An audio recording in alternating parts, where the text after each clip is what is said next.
طباخ الريس وملك الضحكة، وليه رفض العمل مع عادل إمام مرة تاني، وعلاقته بهنا الزاهد، وزيارته للرئيس مبارك في الساعة 7 صباحا، وليه اتوضع اسمه في البلاك ليست، وعلاقته بأوباما وتوني بلير، زوجاته وأبنائه وأعماله، وما لا تعرفه عن طلعت زكريا.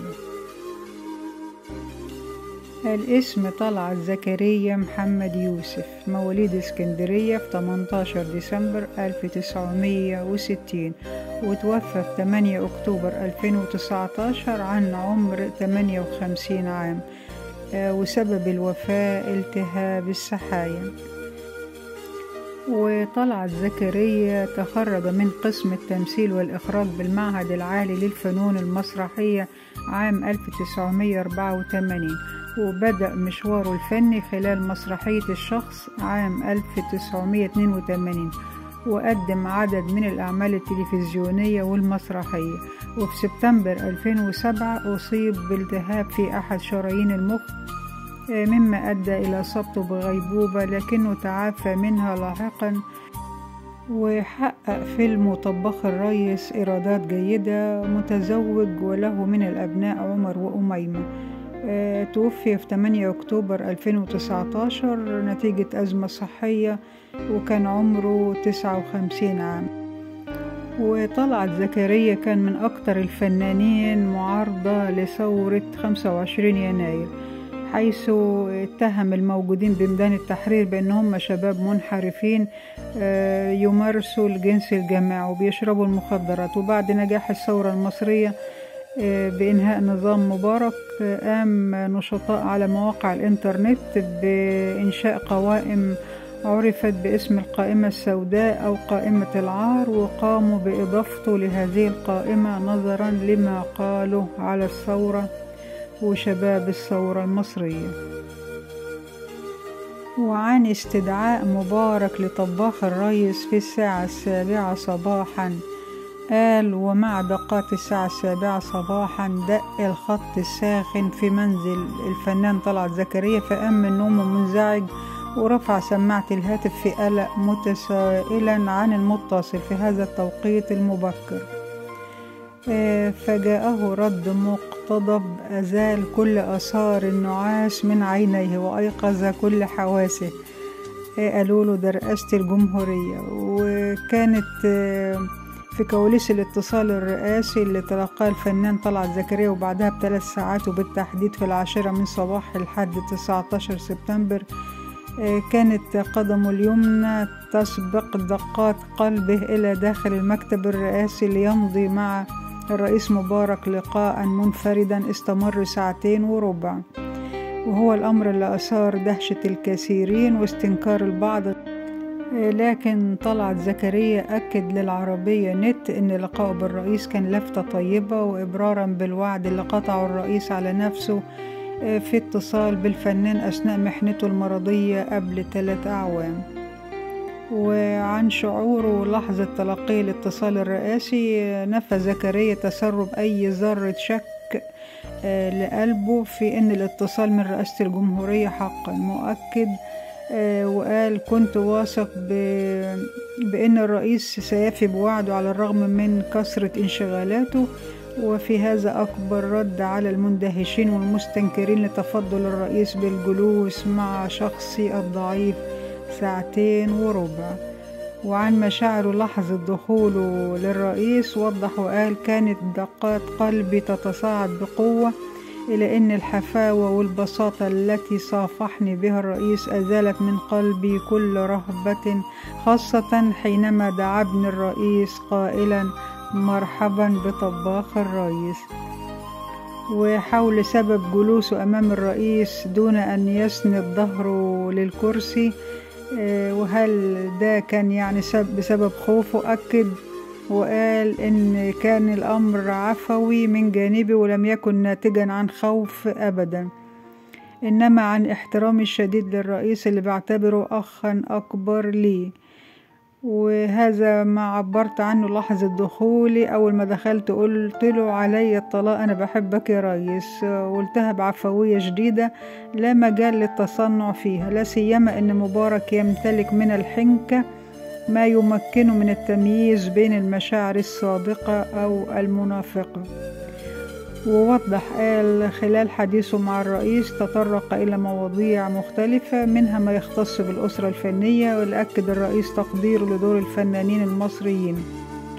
وأضاف المحنة المرضية اللي مر بيها طلعت زكريا دفعته لمطالبة الرئيس بإعادة الاحتفال بعيد الفن، ووافق عليه الرئيس فورا وطلبني بأني أنسق في هذا الأمر مع وزير الثقافة ونقيب الممثلين، واتكلموا برضو عن قضايا البلد من غلاء وتكدس مروري وبطالة وعنوسة. وأكد له الرئيس أن الأساس في كل هذه المشكلات هو الزيادة السكانية.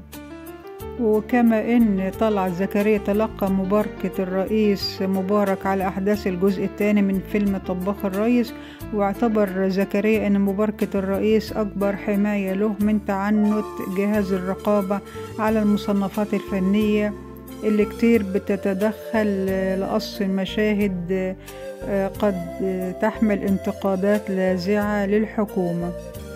وختم زكريا حديثه للعربية نت وأكد أنه لم يكن يتوقع أن تطأ قدماه المكان اللي جلس فيه أوباما وتوني بلير وكل قادة العالم، مشيرا إلى أن الرئيس وعده أيضا بتكريم أسرة فيلم طباخ الريس في عيد الفن في شهر ديسمبر. وعن العلاقة اللي جمعت بين الفنانة المصرية هنا الزاهد وقال طلعت زكريا لم تكن حديثة العهد حيث مجال التمثيل، فهناك علاقة أسرية تربط العائلتين، حيث كانت والدة هنا الزاهد هي الزوجة الثانية للفنان الراحل طلعت زكريا بعد زوجته الأولى والدة نجليه، حيث تم إعلان انفصال الراحل عن زوجته شيرين المنزلاوي والدة هنا الزاهد في هدوء شديد، ووقع الطلاق في حضور عدد من أفراد العيلة بعد زواج استمر لأكثر من 13 عام. وكانت هنا الزاهد في أحد حواراتها التلفزيونية قالت إن هي وشقيقتها فرح عاشوا مع الفنان الراحل باعتباره والدهم، وكانوا دايما بينادوه بكلمة بابا. وكانت أسرة الراحل حضرت بأكملها خلال حفل زفاف هنا الزاهد وعلى زوجها أحمد فهمي اللي أقيم في أحد الفنادق الكبرى بالقاهرة. وكانت الفنانة المصرية هنا الزاهد نشرت عبر حسابها بموقع التواصل الاجتماعي الانستجرام صورة بتجمعها بالفنان الراحل طلعت زكريا بعد ما توفى، وقالت دي آخر صورة صورتها في كتب كتابي مع حبيبي وسندي وابويا، عايزة أقولك إنك هتدخل الجنة عشان ربيت 3 بنات كأنك أبوهم واكتر، أنا معرفتش كلمة بابا غير وأنا معاك.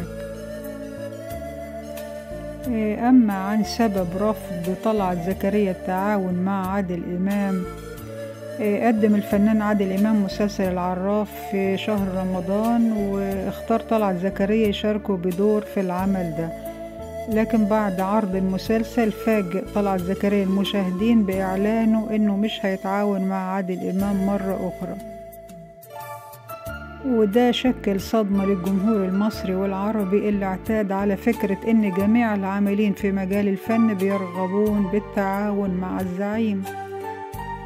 وقال طلعت زكريا وقتها إن الوقوف أمام عادل إمام شرف لأي ممثل، واعتبر نفسه إن هو نال الشرف ده أكتر من مرة، وبالتالي لابد إن يتفرغ لأعماله الخاصة. وكمل وقال إن الزعيم وضع اسم طلعت زكريا الثالث في الترتيب على شارة المسلسل، الأول اسم عادل إمام وبعد كده حسين فهمي وبعدين طلعت زكريا. وقال إن مساحة الدور اللي اداهوله في العمل ده ما عجبتهوش وما يقدرش يبرز فيه كافة إمكانياته الفنية حسب تعبيره. ويذكر أن طلعت زكريا اشترك مع عادل إمام في التجربة الدنماركية وعمارة يعقوبيان.